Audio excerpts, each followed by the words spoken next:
Bonjour à tous et bienvenue sur cette vidéo où nous allons parler d'un certain nombre de points. Désolé de vous faire voir directement. Bon, ne vous inquiétez pas, on ne va pas rester là. Vous savez qu'ici on parle de la cybersécurité. Si c'est votre première fois de tomber sur cette chaîne, n'hésitez surtout pas de vous abonner. Ça me fait plaisir. Déjà bientôt, nous allons vers la monétisation. Je pense que la chaîne elle sera suffisamment indépendante pour se payer de quoi pouvoir bien travailler dans ce domaine. Bon, là nous sommes à 231 abonnés, 208 heures de visionnage sur 3000, non sur 4000.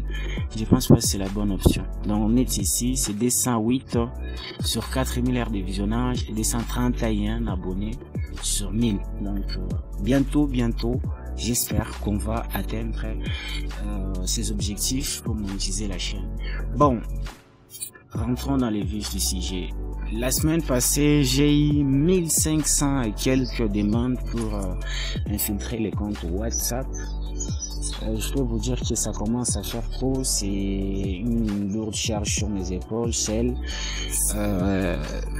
je commence à avoir le coup de fatigue. Plus j'aime faire, voilà. Mais c'est une lourde charge. Et des fois, je suis confronté à des technologies qui ont plus de moyens que moi. Donc, je suis un petit poisson dans un océan entouré de baleines. Des fois, on m'avale par le miracle de Dieu. Les gros poissons me font caca. Comprenez? Désolé pour ça. Alors, c'est vraiment une lourde charge. Je vais faire 6 mois sans jamais aborder cela. Donc nous allons nous lancer dans une autre quête qui sera celui de parler un peu de vulnérabilité au sens un peu plus technique et très éthique, surtout très important. Des activités liées à l'espionnage des comptes WhatsApp. Fini ces conneries, j'en ai assez. Aujourd'hui, je vais terminer avec un client et on va se dire au revoir. J'ai ramassé un peu de thunes, ça va, c'est bon, merci beaucoup. J'ai remarqué une chose, souvent, il y a des gens qui viennent qui vous disent que aide-moi à faire cela. Quand tu lui dis ce qu'il faudra faire pour que vous puissiez atteindre vite fait l'objectif, il se soustrait à l'affaire, donc il te laisse toi de te débrouiller. Bon, c'est un peu la logique de ces métiers. Mais quand tu me laisses moi-même d'aller affronter un système qui a pris quelques millions millions de minutes pour naître, un système qui paie très bien les chercheurs au niveau de la sécurité, tu me laisses moi, un petit Africain qui est né à Lubumbashi, qu'est-ce que tu veux? Mais ça peut me prendre 10 ans, mon frère. Donc souvent c'est à ces questions-là que j'ai été confronté, mais grâce à mon réseau, déjà éparpillé un peu dans le monde, j'ai trouvé toujours une solution dans un site. Donc ça pouvait me prendre 3 mois, voilà, c'était un peu comme ça. Désolé encore une fois si vous ne me voyez pas bien. Alors, aujourd'hui, j'ai voulu aller dans le sens de TikTok. Donc, quitter un peu WhatsApp, aller un peu dans TikTok, voir ce qu'on peut faire, comment est-ce que là, ça se déroule. À savoir que et WhatsApp et TikTok, ça a été programmé dans des langages de programmation. Donc, celui qui a la logique d'un langage de programmation, il saura déjà comment s'y prendre avec un peu de notion de la cybersécurité. Bon, très éthique, je vous ai dit, mettons ces points-là sur le partage de connaissances dans l'angle très éthique. Merci beaucoup. Alors, vous êtes bien évidemment sur un site cv.org, donc ce site, il fait quoi? C'est quoi le rôle de ce site? C'est là où en fait on publie les détails techniques des vulnérabilités trouvées dans le monde, liées à toutes ces technologies. Voilà, il y a les chercheurs indépendants, ils vont essayer de trouver des failles ou surtout pour les indépendants, ils vont essayer de trouver des failles et de les publier sur ces sites, de les officialiser, les mettre à vie de tout le monde. Ça permet à des techniciens qui gèrent des infrastructures un peu partagé dans le monde aussi, s'ils gardent ces équipements là qu'on a identifié des failles, ils vont vite mettre leur noyau ou je sais pas quoi, mettre à jour leurs implémentations. Donc c'est à quoi sert ces sites?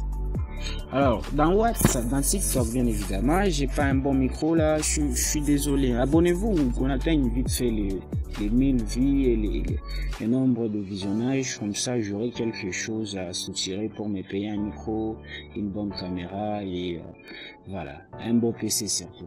Alors, je vais d'abord poser la question à ChatGPT, c'est lui qui va me donner la liste des vulnérabilités. Est-ce que tu connais, désolé, hein, je suis très loin, tu connais, oh là là, tu connais les vulnérabilités qui ont été trouvées dans TikTok, dans l'application TikTok.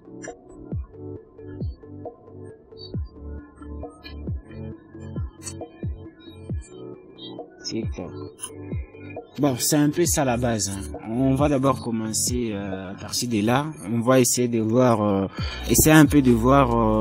la logique, la réflexion de ceux qui nous ont précédés pour qu'on s'y installe vraiment. Voilà. Alors, là, il me dit prise de contrôle de compte via des failles critiques 2020. Des chercheurs de Checkpoint ont découvert des vulnérabilités majeures permettant des attaquants de prendre le contrôle des comptes en envoyant un SMS frauduleux contenant des liens malveillants, publier ou supprimer des vidéos sans le consentement des utilisateurs, accéder à des informations personnelles telles que les adresses email et les dates de naissance. Bon, ça c'était la faille découverte en 2020. On va essayer un peu de voir, certainement il y a des CV là-dessus. Je sais pas si c'est vrai parce que des fois, ChatGPT a ce qu'on appelle les faux positifs. Il nous donne des informations qui n'existent pas. Quand vous essayez de travailler avec lui, vous allez vous retrouver dans ce que j'ai dit. Un peu plus souvent, travailler avec lui dans les milieux de domaines, dans les milieux professionnels. Donc, que ce soit la programmation et aussi un peu la recherche des informations sur Internet. Des fois, il vous donne des informations qui n'existent pas. Après 2, 3, 4 tentatives de votre part, c'est là qu'il viendra vous dire, oh, je suis désolé, ça n'existait pas cette information. Alors là, on nous dit exploitation de vulnérabilité 0 day via des messages directs, 2024. En juin 2024, une vulnérabilité 0 day a été exploitée pour compromettre le compte des célébrités et des grandes marques, dont c'est des paris, Ticon, Sony. L'attaque ne nécessitait aucune action de la part de la victime. L'ouverture d'un message direct suffisant à compromettre les comptes. Bon, laissez veiller, il ne nous donne pas encore. Troisième point, vulnérabilité XSS et CSRF. Voilà, des chercheurs identifiés donc ça c'est une faille souvent à une faible validation des entrées. Ça arrive pour des entreprises digitales, ceux qui ont des sites web, voilà, ça arrive avec les temps, des fonctionnalités qu'ils ajoutent, c'est qu'ils n'apportent pas une certaine sécurité au niveau de la validation des entrées. Ça cause justement ces failles. Bon, c'est une histoire qui est beaucoup abordée un peu dans tous les points. Alors, faille dans la version TikTok Lite. Un rapport sur Mozilla justice sécurité suffisante destinée aux utilisateurs en Afrique et en Asie. Cette version n'offrait pas de fonctionnalités de sécurité présentant de la version principale telles que les avertissements sur le contenu choquant. Bon, oh là là, ça ce n'est pas un peu... Bon, c'est une question aussi. Autre préoccupation de sécurité. En 2020, les chercheurs ont critiqué l'usage de TikTok du protocole HTTP non sécurisé dans un réseau de diffusion du contenu, exposant l'utilisateur à des attaques du type Mind the Middle. Des préoccupations ont également été soulevées concernant la collecte des données utilisateurs par TikTok, notamment l'envoi des messages vers des serveurs en Chine, bon voilà, ça c'est quelque chose qui a été abordé, critiqué par pour l'indépendance, la souveraineté d'une nation. Bon, ma langue est de la technologie, vous savez. Ces organisations se permettaient un peu d'envoyer les données à la Chine pour exploiter, connaître un peu la faille, hein, connaître les quotidiens des États-nations. Donc ça c'est quelque chose de politicien qui n'a rien à voir avec cette chaîne. Bon, je vais demander, est-ce que tu as les CV? Est-ce que tu peux me donner les CV? Est-ce que tu peux tu peux me trouver